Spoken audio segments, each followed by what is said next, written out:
करके बहन से कहा, देखो चंद्रमा उदय हो गया है, उठो अर्घ दे लो। बहन उठी और चंद्रमा को देख करके अर्घ दे करके भोजन कर लिया। भोजन करते ही उसका पति मर गया। वो रोने लगी, चिल्लाने लगी।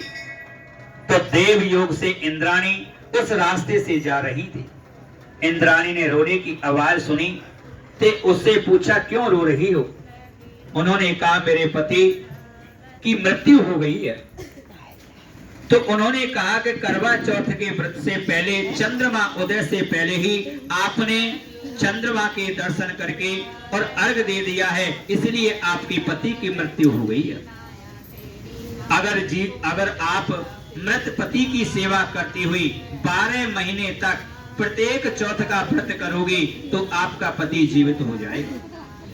माता गौरी, शिवजी, गणेश, स्वामी कार्तिकेय चंद्रमा सहित पूजन करना, चंद्रमा के बाद अर्घ दे करके जल अन्न ग्रहण करना, जिससे आपके पति अवश्य जी उठेंगे।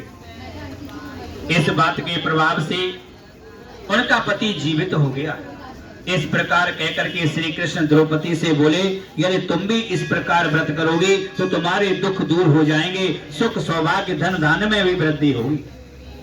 द्रौपदी ने कथा अनुसार इस व्रत को किया। इसी व्रत के प्रभाव से महाभारत के युद्ध में पांडवों की जीत हुई थी और कौरवों की हार हुई थी। एक ब्राह्मण परिवार के 7 बहुएं थी। 6 बहुएं वालों के बड़े अमीर थे। इसी कारण ससुराल में उनका बड़ा मान सम्मान होता था।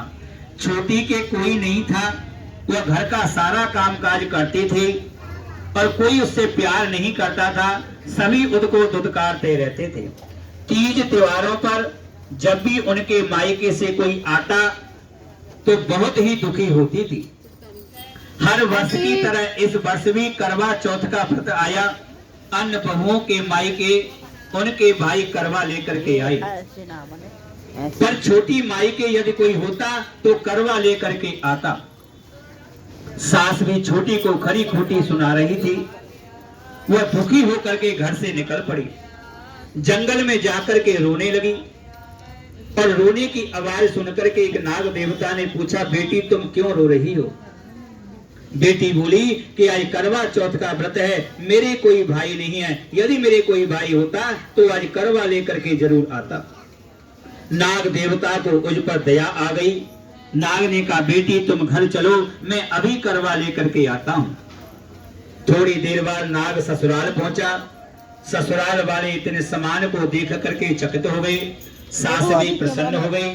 सास ने प्रसन्न मन से छोटी को नाग देवता के साथ भेज दिया।